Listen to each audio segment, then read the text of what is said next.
también lo vamos a conocer, que se llama como Paradise MI. Y un poquito para entrar en el tema, digamos, lo que habla la introducción a este ensayo clínico, es recordar que en los pacientes con insuficiencia cardíaca sintomática, el sacubitril/valsartán redujo el riesgo de episodios de deterioro clínico de la insuficiencia cardíaca, que condujeron a hospitalizaciones o visitas ambulatorias urgentes de maneras más efectivas que un inhibidor de la renina-angiotensina por sí solo, y además prolongó la supervivencia en aquellos con una fracción de eyección del ventrículo izquierdo reducida.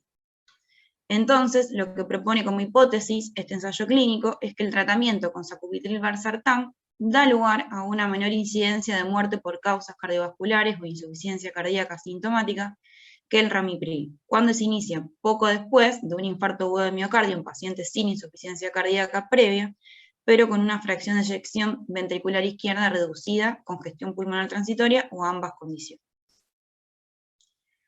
Se trata de un ensayo. Esa es la hipótesis, ¿no? No es nada. Esta es la hipótesis. No es nada sí. que haya algún estudio previo, piloto, lo que sea, que haya demostrado algún beneficio, ¿o sí? ¿O se basan en eso? No. Habla, digamos, del sacubitril/valsartán solamente el beneficio en los pacientes con insuficiencia cardíaca previa, sintomática. Bueno. Que es el trabajo que puse acá abajo, que es este que está publicado en el 2014. Bien. Bueno, se trata de un ensayo clínico prospectivo, internacional, multicéntrico. Participaron 487 centros, entre ellos en Argentina, y principalmente acá en la ciudad de Rosario, está mencionado el Sanatorio Parque y el Instituto Cardiovascular de Rosario, que participaron. Es un estudio aleatorizado, doble ciego, de comparación activa. Hubo un comité ejecutivo que diseñó y supervisó la realización del ensayo y el análisis de datos. El patrocinador fue Novartis. El protocolo fue aprobado por el comité de ética de cada centro de ensayo, y un comité de ética independiente se caracterizó por el monitoreo de datos, seguridad, que supervisó la realización del ensayo y la seguridad del paciente, y a su vez realizó 2 análisis intermedios. Los datos fueron recopilados, gestionados y analizados por el patrocinador y corroborados por un estadístico académico independiente. Yo lo que le aclaro, porque vamos a ir rápido, porque quizás ya vimos varias veces los seminarios estos, pero si hay alguno que está incorporado, que hay alguna de estos términos que refiere a Antonella, que no conoce qué significa, puede ir parando, puede ir participando, traten de hacerlo participativo si también es un poquito más amena la situación. Así que bueno, yo les doy al pie a que ustedes pregunten. Si no, vamos avanzando, y si alguno ve algo que le parezca que haya que remarcar, lo hace, ¿sí? Bien, ¿alguna duda, algún comentario hasta acá? Si no, avanzo. Si están los chicos del parque, ¿para qué? ¿Están los chicos del parque? ¿Ustedes participaron, ustedes tuvieron contacto con estos pacientes? ¿Fue contemporáneo? ¿En qué fecha fue, Antonella, esto, la recopilación de datos? Y en el 2020. Sí, nosotros ¿Recuerdan haber randomizado algún paciente de esto, o fue muy de consultorio? No, porque era precoz, ¿no? Sí,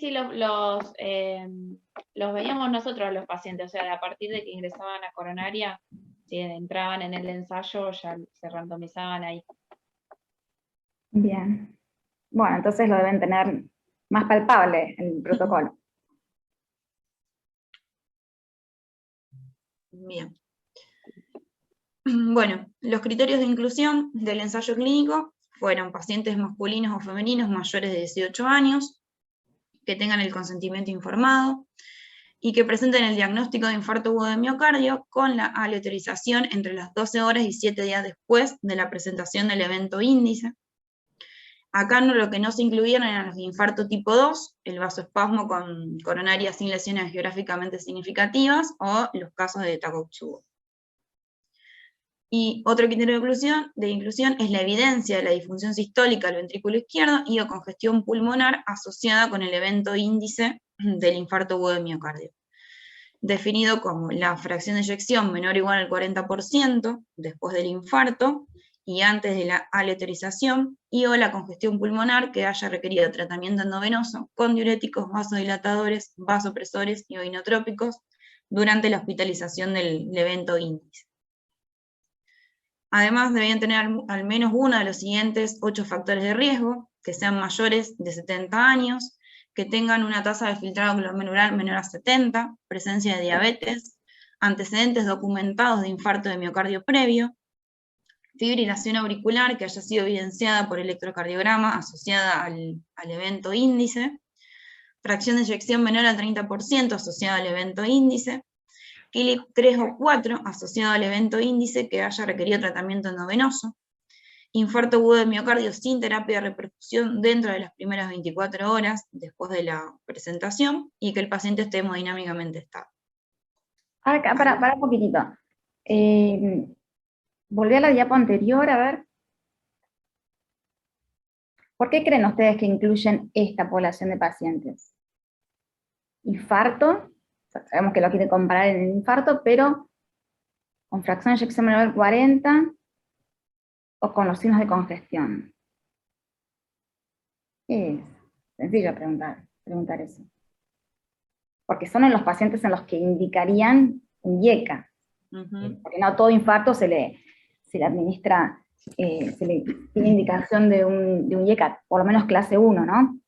Es incuestionable la indicación de un IECA a partir de muchos estudios y de metaanálisis de muchos estudios que demostraron un beneficio contundente en cuanto a mortalidad e insuficiencia cardíaca post-infarto. Ahora esto como que quiere probar un beneficio adicional basándose en estudios de insuficiencia cardíaca, ¿no, Anto? Yo estoy tratando de interpretar esto. Lo que sí acá por ahí, yo cuestiono un poco que haya tomado en cuenta o la fracción de eyección menor al 40 o los signos de congestión, porque quizás el que tiene signos de congestión puede no haber sido un paciente con disfunción sistólica en el eco, porque puede haber sido por un infarto que genere rigidez y hace algo de insuficiencia cardíaca solo por esa rigidez de la isquemia, y la fracción de eyección no es baja, y los estudios que demostraron beneficio del IECA eran todos con fracción de eyección menor al 40, entonces por ahí ya es una bolsa de gatos un poquito más heterogénea. Y después adiciona lo que vas a decir en la diapositiva siguiente, que son criterios como de mayor riesgo aún, ¿no? Todas cuestiones, o la edad, o la falla renal, o la diabetes, la fracción de eyección más severa que 40, que, claro, 30. O sea, tenía que tener, por ejemplo, menos de 40 de FAPE, pero también si tenía menos de 30 ya aplicaba por este otro criterio. ¿Entendés lo que te pregunto? Porque sí, menos de 40 era uno de los criterios, pero menos de 30 ya era un criterio de más riesgo, y ya entraba con esos dos criterios. Exacto. Por eso entró mucha gente, digamos. Sí. Igual son pacientes de mucho riesgo, porque tenían que ser añosos, o con falla renal, o diabéticos, o un infarto previo. ¿Se entiende? Eran pacientes no de todos los días. Claro. De hecho, no sé si nosotros tendríamos pacientes para este estudio en este momento. Si no. me lo decís ahora, en este momento, los pacientes que ingresan a la UCO en nuestro hospital, por ahí los chicos del parque tienen otro tipo de pacientes, cuando vimos esto, no tenemos este tipo de pacientes. No, es verdad. Son pacientes de mucho riesgo. Nosotros tenemos pacientes de población más joven. De hecho, por eso nos pasa que en el otro protocolo que estamos, que nos cuesta tanto incluir pacientes, porque tienen que ser pacientes de riesgo. Ahí en el parque hay una población más añosa, bastante enferma, posiblemente han tenido varios pacientes. ¿Cuántos incluyeron? ¿Saben? ¿En el parque? Yo no me acuerdo. ¿No? Y aparte me parece que fue en plena pandemia, ¿no? Sí, no, hubo un periodo que a partir de marzo que sí que se vio afectado por la pandemia. Pero bueno, la diabetes es frecuente, ellos tienen una población de más de 70 años bastante frecuente, la baja fracción de eyección, sí, no es tan difícil, no es tan difícil. Pero que debían estar hemodinámicamente estables, a pesar de todo esto. Bien, bueno. Es así, siempre cuando se quiere mostrar o demostrar un beneficio de una nueva terapia, como ya se encontró, ya todos los estudios que se hicieron, por ejemplo, con IECA, que tomaron infartos, mala fracción de eyección o ICC, demostraron un beneficio contundente. Ahora, para demostrar beneficios adicionales, por eso se necesita población cada vez más enferma, porque si no es muy difícil encontrar un beneficio. Cuesta más conseguir el paciente, pero cuanto más grave consigas al paciente, con el nuevo fármaco es posible que puedas llegar a encontrar algo. Si no, es poco probable cuando ya hay algo que tan contundentemente demostró beneficio en muerte y internación por insuficiencia cardíaca como son los IECA, ¿no? Que cuesta encontrar algo que reduzca tanto la mortalidad como lo que demostró este grupo de fármacos. Exacto. Bueno. Incluso ahora vamos a ver que los criterios de exclusión también son muchos. Creo que de los trabajos que hemos visto, este para mí es el que más criterio de exclusión tiene. Bueno. Vamos a verlo acá. Como vemos, son muchos, vamos a ir resumiendo y mencionando la mayoría. Bueno, que haya tenido ya historia de insuficiencia cardíaca previa, que estén en shock cardiogénico las últimas 24 horas del evento índice, que estén con insuficiencia cardíaca en el momento de la randomización, que estén en plan o se haya hecho una cirugía de revascularización miocárdica por el evento índice, que tengan un infarto de ventrículo derecho clínicamente significativo, que estén hipotensos y que sean asintomáticos, los pacientes que tengan historia de angioedema previo, que hayan tenido una ACV o un accidente isquémico transitorio en el último mes, que tengan estenosis bilateral renal o la sospecha de la misma, que tengan una miocardiopatía obstructiva, que hayan tenido una cirugía a corazón abierto en los últimos 3 meses previo a la randomización, que tengan ya una tasa de filtrado glomerular menor a 30, que el potasio sea mayor a 5.2 milimol o el equivalente, que tengan alguna hepatopatía, que hayan utilizado previamente el sacubitril/valsartán o alguna de las drogas que esté en el estudio, la historia de hipersensibilidad a alguna de las drogas, que tengan intolerancia, contraindicación también a las drogas del estudio, que tengan la historia de alguna afectación sistémica con malignidad, que hayan tenido una cirugía o alguna condición médica que altere la absorción, distribución, metabolismo de las drogas de investigación, historia de que hayan, tenido abuso de alcohol o alguna droga en los últimos 12 meses, pacientes con algún trastorno psiquiátrico del comportamiento o alguna alteración cognitiva que no permita, llevar a cabo el protocolo, las mujeres embarazadas o lactando o que tengan, que estén en edad fértil, y los pacientes que hayan tenido fibrilación auricular o que tengan alguna neumopatía, como fibrosis pulmonar o algo intersticial. También estaban excluidos, pero son, la verdad que muchísimos comparados con los otros trabajos. ¿Pero qué son todos estos factores? Son todas las contraindicaciones para hacer un IECA, para hacer un ARA2, por eso tienen que estar dentro de los criterios de exclusión, la falla renal severa, el potasio elevado, la estenosis renal bilateral, algunos criterios como los del panel de la derecha que están más relacionados con la posibilidad de que el paciente no saliera del protocolo, como es el alcoholismo, el problema psiquiátrico, o sea, por cuestiones legales que no puede firmar un consentimiento, después el tema siempre de la mujer embarazada, pero básicamente son todos los factores o las contraindicaciones para hacer cualquiera de los dos fármacos. Por eso son todos estos, y que sabemos que son múltiples. No sé si alguno encuentra alguna otra cosa, pero son esos. No son ninguno novedoso ni raro, sino simplemente esos. Como vas a usar dos fármacos que tienen efectos adversos muy similares, son estos los factores que lo excluyen.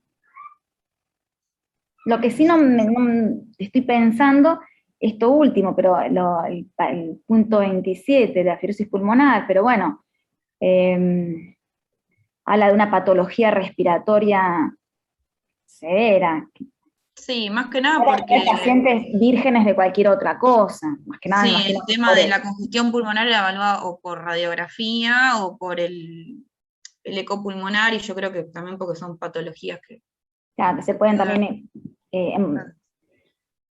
la enmascarar. confusión, exacto. Sí, puede ser. Bueno, Bien, bueno, seguimos. Bueno, el endpoint primario del ensayo clínico fue evaluar la muerte por causas cardiovasculares o insuficiencia cardíaca, lo que ocurriera primero, y la insuficiencia cardíaca acá incluyó la hospitalización por la misma o los episodios ambulatorios que fueron tratados con diuréticos tanto endovenoso como por vía oral. ¿qué opinan de este criterio, este endpoint? Y lo deja medio abierto a que es un poco blando. Hola. La parte de insuficiencia cardíaca, ¿no? Pero sí. Sí, muy blando, sobre todo porque vos podés decir, bueno, sí, pero fue una insuficiencia cardíaca ambulatoria, pero requirió diuréticos endovenosos, pero sí, también orales. Y vamos a ser sinceros, la evaluación ambulatoria y que vos indiques un diurético vía oral es bastante blando. Es muy cualitativo, a menos que estuviera definida por un BNP elevado y demás. Y me parece que queda muy a criterio del investigador, del médico tratante, ese criterio. La muerte obviamente es incuestionable, pero la insuficiencia cardíaca, sobre todo la ambulatoria, es un poquito blando. Bien.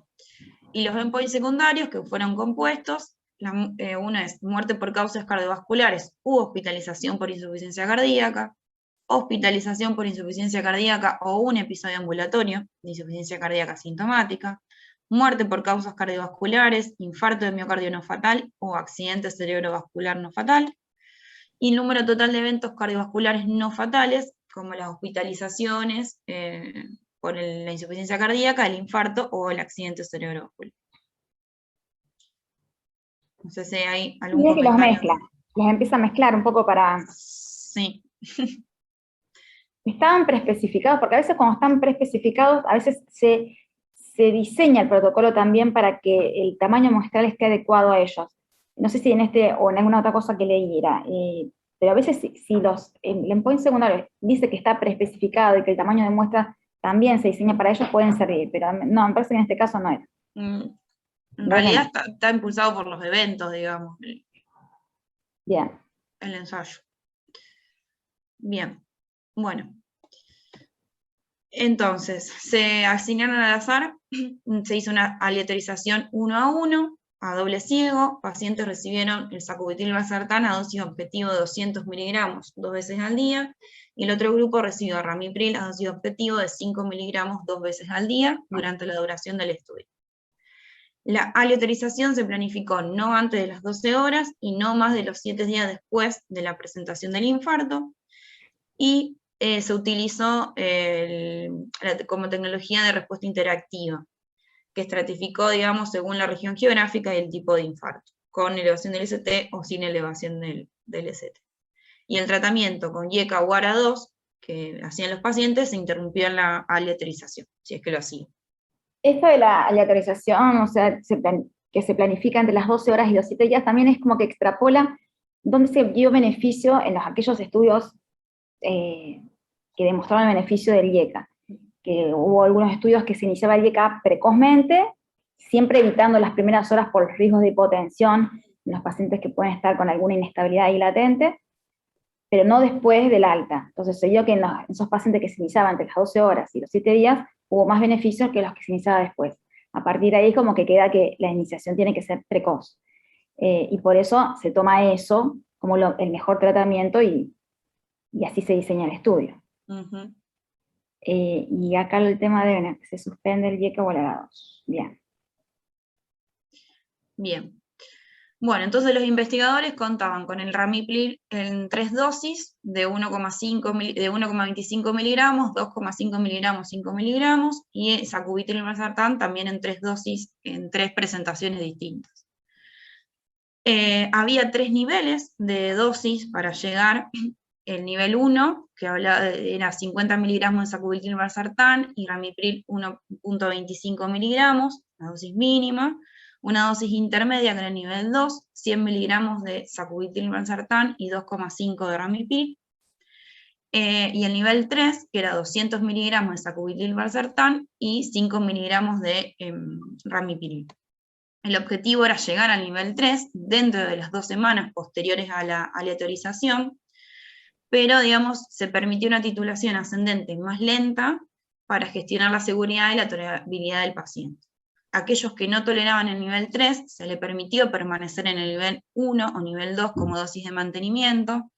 Incluso lo que mencionaba el protocolo es que los pacientes que estaban en el nivel 1 o nivel 2, siempre intentar volver a subir de nivel, por lo menos esperar un mes y volver a intentar subir el nivel de dosis hasta llegar al objetivo, y si no, se quedaban en el nivel de mantenimiento. Los ajustes del nivel de dosis del fármaco se basaron en la seguridad y tolerabilidad generales, pero principalmente en los síntomas de hipotensión, cualquier disminución de la tasa de filtrado glomerular o aumento de la creatinina y en la presencia de hiperpotasemia. Para minimizar el riesgo de angioedema en los pacientes que habían recibido un IECA dentro de las 36 horas previas a la aleatorización, cuando los pacientes eran asignados para recibir sacubitril/valsartán, las 2 primeras dosis del medicamento del ensayo consistieron solamente en valsartán, administrado de manera que se mantuviera el enmascaramiento.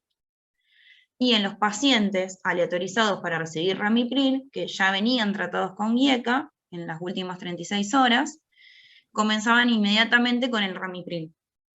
Pero para mantener el doble ciego, en estos pacientes recibieron 2 dosis del placebo valsartán equivalentes durante un día, de manera para mantener, digamos, el doble ciego.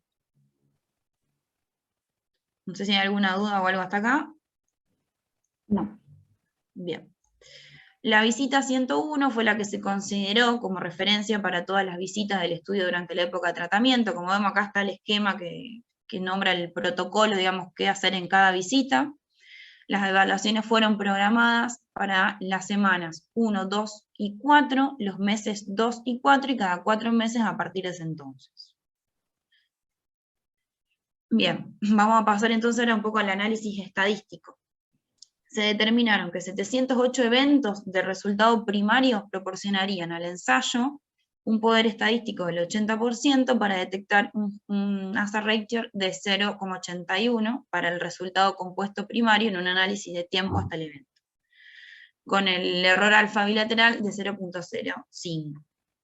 Y se calculó que 592 muertes por causas cardiovasculares o hospitalizaciones por insuficiencia cardíaca proporcionarían un poder estadístico del 77% para detectar un hazard ratio de 0,80 en el resultado secundario.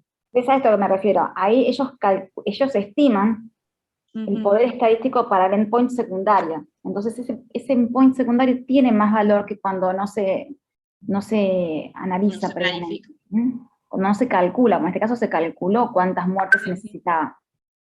Entonces por ahí tiene valor si dio algo, ¿no? Después, estimaron que el seguimiento de 5.650 pacientes durante una duración media de 19 meses proporcionaría el número objetivo de eventos primarios. La inscripción de prueba comenzó el 9 de diciembre del 2016 y finalizó el 16 de marzo del 2020. Todos los eventos que ocurrieron hasta el 31 de diciembre del 2020 se incluyeron en el análisis de eficacia, y la mediana de duración del seguimiento fue de 22 meses en cada grupo. Bien, entonces, los pacientes que ingresaron al screening fueron 5.954, los que quedaron afuera, digamos, expulsados, fueron 285, y 5.669 entraron a la randomización. De estos, previos a la indicación de los fármacos, 8 fueron excluidos por no cumplir con los criterios del protocolo, digamos, y 2.830 pacientes fueron asignados para recibir sacubitril/valsartán y 2.831 para recibir Ramipril. Al final del ensayo, el estado vital estaba disponible para todos, excepto 13 pacientes, 4 en el grupo del sacubitril/valsartán y 9 en el grupo de Ramipril. ¿Alguna duda o algo hasta acá?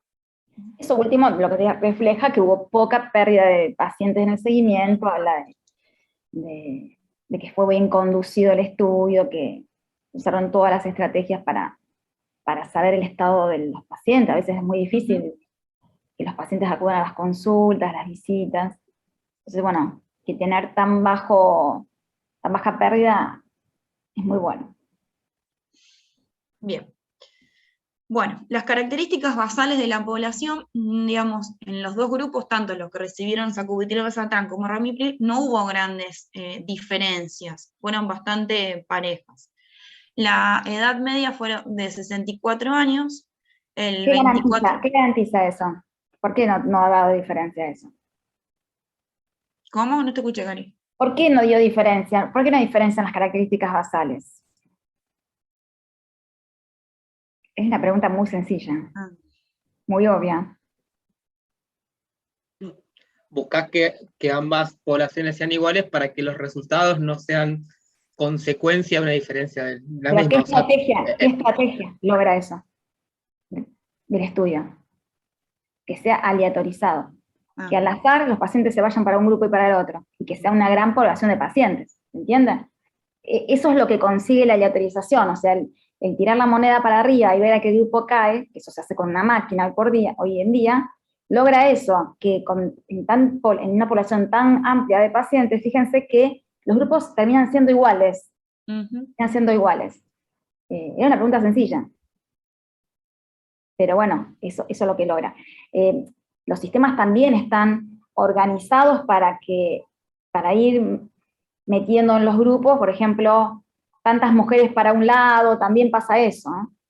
Ustedes a veces cuando lean los estudios dicen que estratifica o por país, o sea, eso te lo puede explicar, pero la aleatorización es la que garantiza que los grupos sean iguales. Y por eso no tenés la P, en algunas revistas ponen la P, tienen que poner P, en ninguna P significancia estadística, y en otras ya asumen que son los grupos, esto si es New England, ya no las ponen las P, son iguales.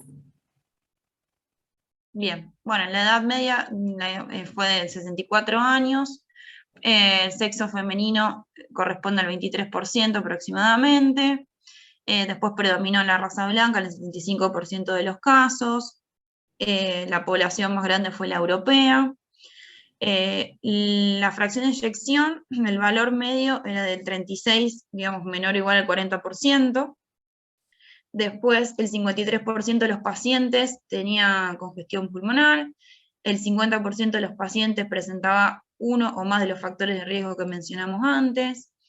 ¿Qué más a destacar? La tasa del filtrado glomerular, también el valor medio fue de 70, predominó el infarto agudo de miocardio con elevación del ST en el 76%, la mayoría tuvieron la reperfusión coronaria y, digamos, la intervención que se realizó en el 90% de los casos casi fue la intervención coronaria percutánea. Pero bueno, no hubo diferencia. Qué poca población norteamericana, 9%. Muchos países de Europa nada más participaron, bueno, sí. y nosotros.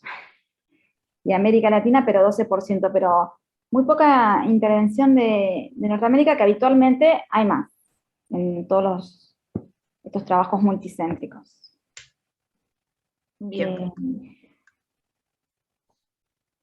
Y a ver, déjame ver un poquitito de diabetes, ¿eso dónde dice? ¿Ahí? No, está acá mencionado en general con los factores de riesgo. Bien. Bueno. Bien. Sí, acá. Previo, diabetes 43%. 43%. 40, hipertenso al 65%, los más frecuentes. Bien. Bueno, entonces, para analizar el endpoint primario, como vemos acá, también en ambos grupos no hubo grandes diferencias, 338 pacientes, en el grupo de sacubitril/valsartán contra 373 pacientes en el grupo de ramipril.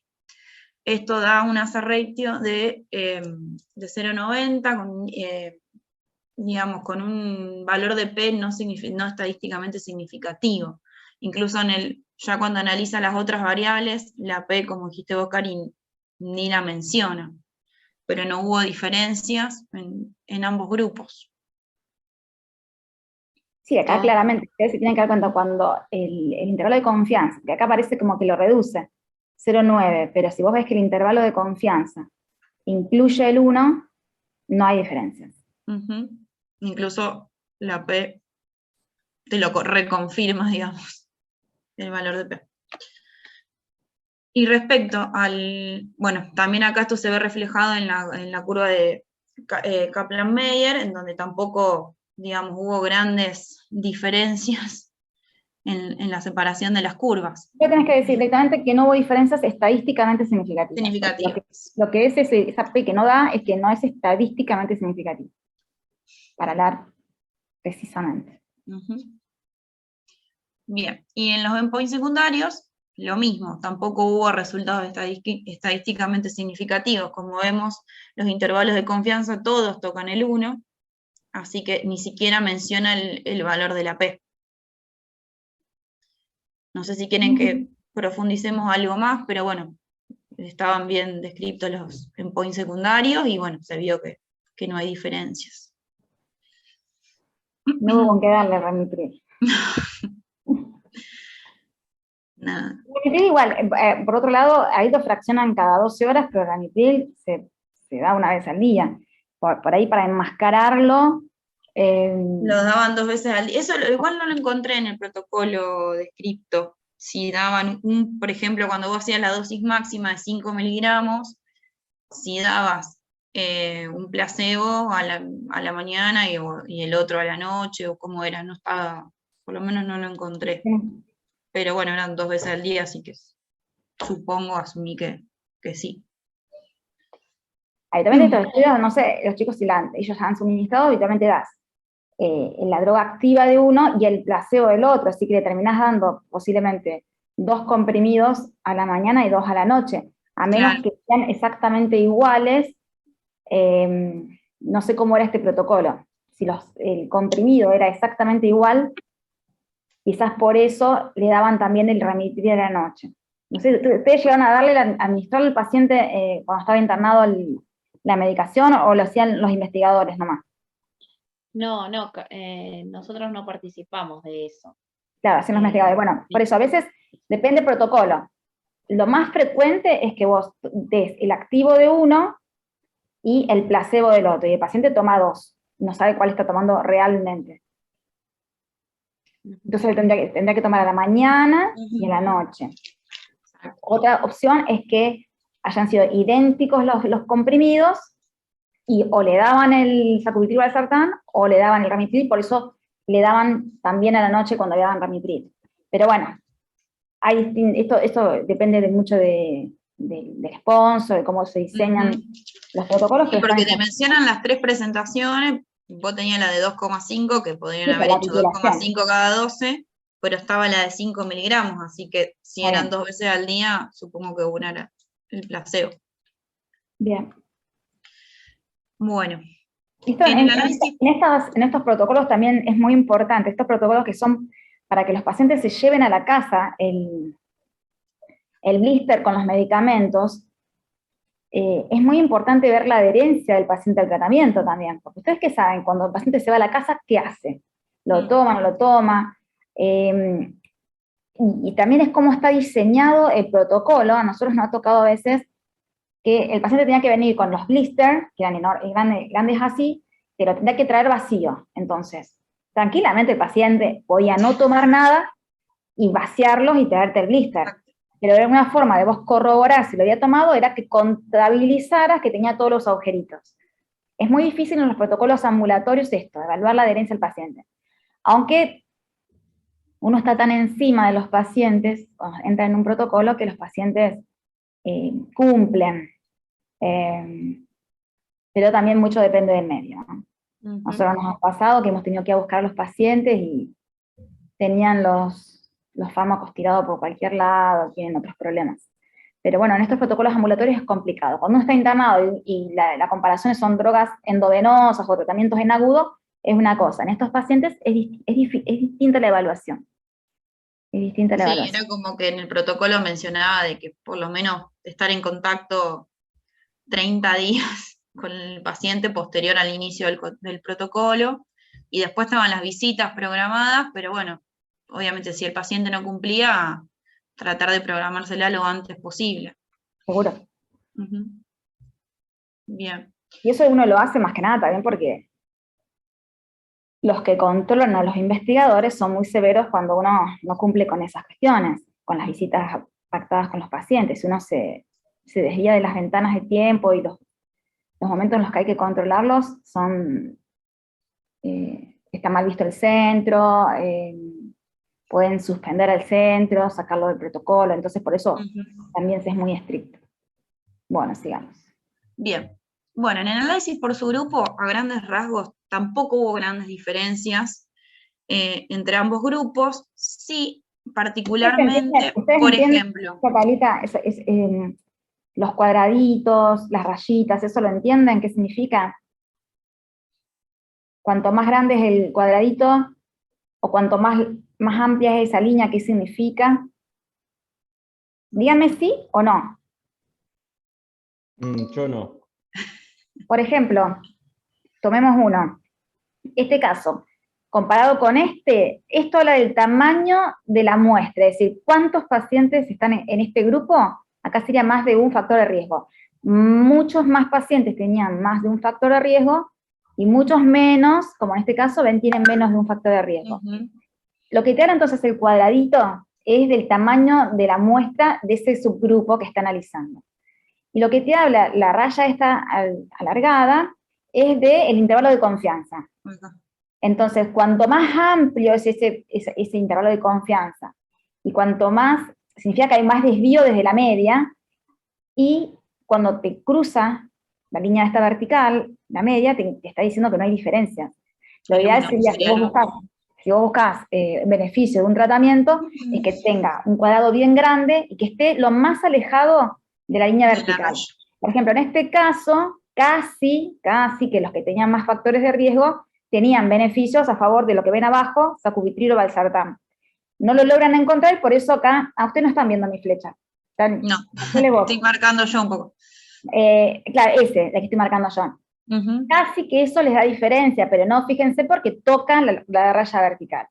Por ejemplo, a ver, fíjense acá. Yo acá marqué esta, por ejemplo, en los mayores de 65 años, que se aleja, digamos, del 1. Por eso en este grupo de pacientes es estadísticamente significativo, claro, el uso del sacubitril valsartán. Exacto. Fíjate que el intervalo de confianza es bastante reducido, habla de la mayor precisión de lo que se encontró, porque el intervalo de confianza, por ejemplo, puede ser de 0,20, hagamos un intervalo de confianza que haya de diferencia, de 0,20 a 0,60. Significa que te redujo un 80% el riesgo, o, ¿cuánto dije? O un 40%. Pero si es bien cortito, te está hablando que es más precisa la diferencia que vos encontraste. Fíjense ahí donde es raza negra, black, ahí. Fíjense el intervalo de confianza, directamente ponen flecha. ¿Qué está hablando? Que hubo poca población negra incluida, porque fíjense que hubo poco americano incluido, y por eso es inevaluable. No hubo pacientes negros, y por lo tanto, fíjense, el intervalo de confianza amplísimo no se puede evaluar. Pero bueno, lo que tal a esto es eso, el tamaño de la muestra. Cuando la raya esta, que es el intervalo de confianza, cruza la mitad, no hay diferencia. Entonces acá esto les sirve a los investigadores para ver qué subgrupo es el que por ahí esbozó alguna diferencia. Podría beneficiar más, claro, incluso en este caso. Pero recuerden que esto no dio nada, o sea, ninguno se beneficia. En este estudio no se beneficia ninguno. Ahora los investigadores... Pero podrían ser, hablábamos por ejemplo un día con Eduardo, posibles disparadores de estos subgrupos a estudiar un poco más que... Claro, entonces ellos podrán decir, bueno, a ver, tomemos los mayores de 65. Después, por ejemplo, los europeos, el grupo de los europeos, los que tenían KILIP mayor de 2, los que habían recibido la intervención coronaria percutánea, los que tenían la presión sistólica menor o igual a 110, o la tasa de filtrado glomerular mayor a 60, aquellos que tenían fibrilación auricular en el evento índice. Y, Perdón, bueno, esos son... y otra cosa es que a veces es simplemente porque el tamaño muestral fue insuficiente. Acá fíjate, los europeos te dio algo de diferencia, y sí sean todos europeos. Los otros no te van a dar diferencias porque el tamaño De la muestral, muestra, ya sea de los latinoamericanos, de los de América del Norte, es muy bajo. Entonces, posiblemente, o sea, vos no podés decir nada de ellos porque el tamaño muestral fue bajo. Sí podés decir de los europeos porque tuvieron un tamaño muestral más adecuado como para encontrar una diferencia en ellos. De eso también te habla esto. No sé si, en eso sobre todo es donde lo pueden ver, que el tamaño muestral también influencia en esto. Influencia en que no hubo diferencias en los negros, en los norteamericanos, porque hubo poco incluido. Eso, más que nada. Pero bueno, repetimos que esto no fue estadísticamente significativo en Después, ninguno. este grafiquito arriba, no sé qué figura geométrica es. ¿Cómo se llama? Esto, acá. La global, la global. ¿Qué Un figura rombo. geométrica? ¿Dónde? Bueno, Rombo, sí. Un rombo. un rombo. El Ahí está. rombo te habla de lo global. Y lo global, ¿qué está pasando con lo global? Está tocando el 1. Toca el Acá. 1. ¿Mm? Así que eso le muestra lo que ya vimos, que es, no hay diferencia. Exacto. Bien. Y respecto a la seguridad y los efectos secundarios o adversos, tampoco hubo grandes diferencias en ambos grupos. No, 350 decime, no hubo diferencias significativas desde el punto de estadísticamente vista estadístico, significativo, excepto excepto en los pacientes, por ejemplo, que hicieron hipotensión, que predominó en los pacientes que recibieron sacubitril/valsartán, y en los pacientes que recibieron ramipril predominó como efecto secundario la tos. es decir, hubo más hipotensión en el grupo sacubitilo y más tos en el grupo de En el ramipril. grupo de ramipril. Y hepatotoxicidad, que se vio también más en el grupo con ramipril. Estos valores de P sí son estadísticamente significativos respecto a los demás. Sí, igual la hepatotoxicidad no la tiene como un efecto adverso del ramipril. No, pero igual no es tampoco mucho, es poco. Bueno. Bien. Bueno, no sé si hay alguna duda o algo más hasta acá, pero yo creo que vamos terminando casi. Bueno. Bien, entonces la discusión, el tratamiento con sacubitril/valsartán no resultó en un riesgo significativamente menor del resultado primario compuesto de muertes por causas cardiovasculares o insuficiencia cardíaca que en el tratamiento con ramipril. No hubo beneficio significativo del uso de sacubitril/valsartán respecto al resultado primario de muerte por causas cardiovasculares, como primera hospitalización por insuficiencia cardíaca o primer episodio de insuficiencia cardíaca sintomática. Es decir, que el ensayo clínico no demostró superioridad del sacubitril/valsartán contra el ramipril, en este caso. ¿Alguna duda o algo más? Un poco redundante en todo, pero bueno. No, bueno, un estudio que dio negativo. Dio negativo. A veces estos estudios ni siquiera se publican. Así que no haya dado diferencias y que esté publicado, bueno, habla bien de que se mostraron los resultados. Tengan en cuenta que habitualmente cuando un laboratorio emprende un estudio para mostrar el beneficio de su fármaco y querer incluirlo en el mercado y no da diferencias, a veces ni siquiera están publicados en las revistas. Así que está bien que también se muestren estos datos.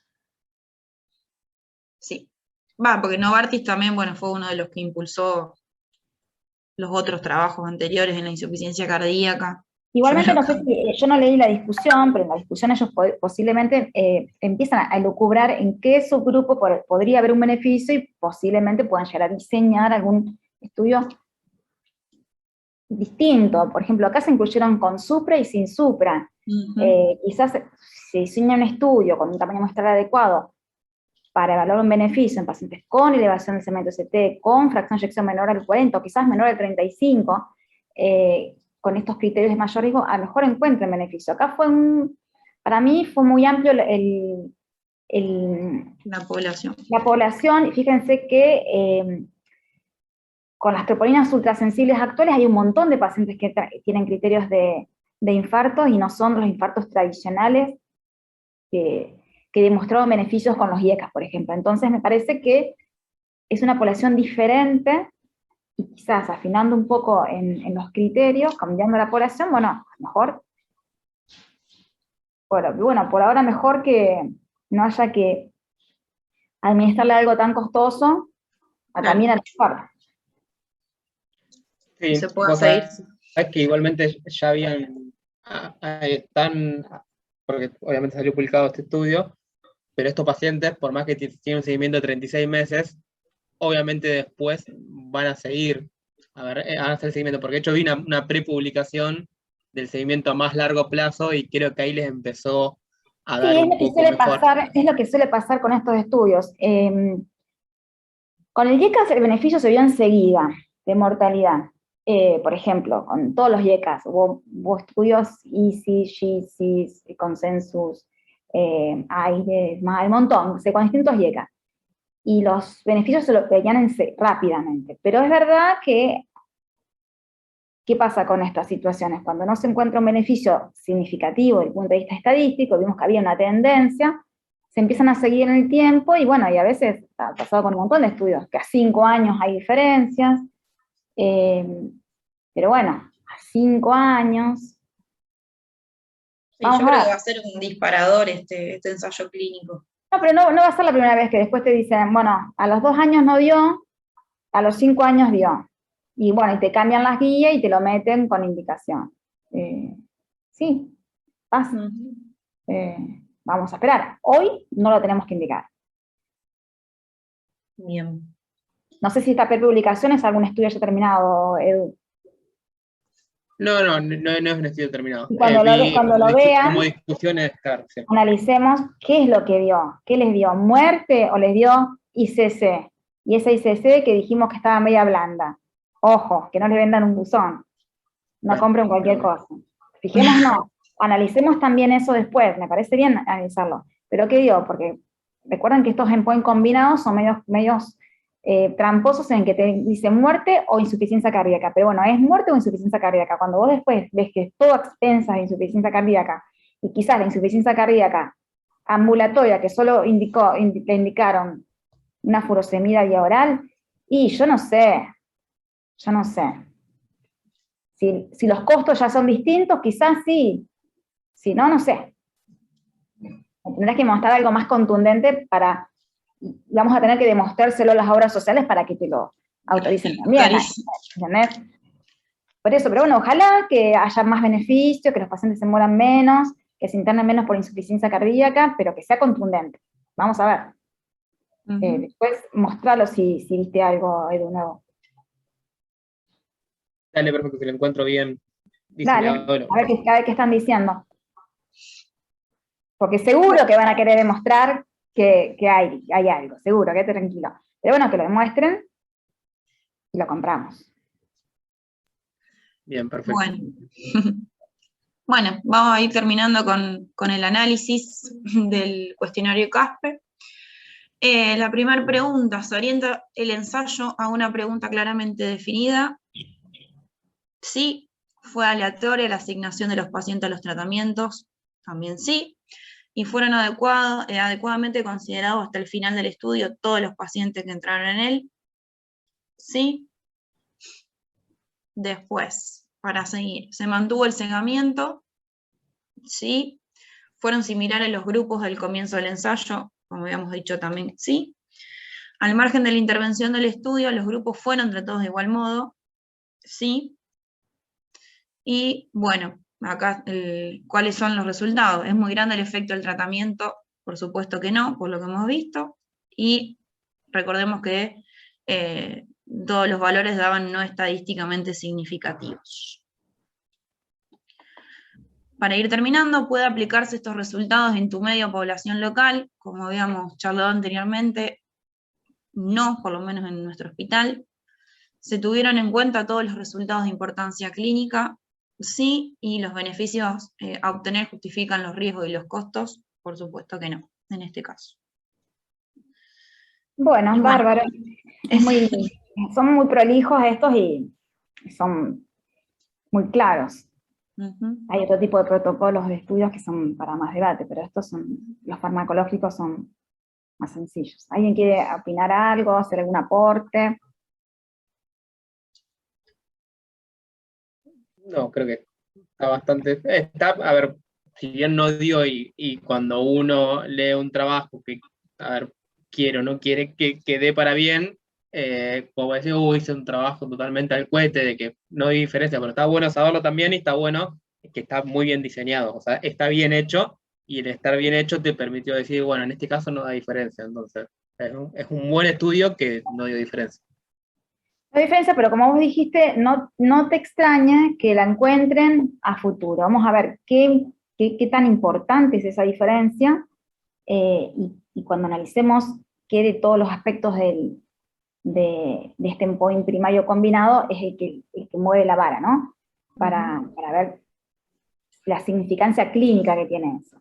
Pero no te extrañe, porque hay muchos estudios que está publicado sin diferencia y porque ya visoran que la van a encontrar. Porque, viste, las curvitas se estaban separando. Sí, sí. Pero Exacto. bueno, van a necesitar varios años. Después sería el número necesario de tratar, el costo del tratamiento. Pero bueno, con el tiempo estos costos también se abaratan bastante, así que bueno, no vamos a ser tan malos con la industria farmacéutica.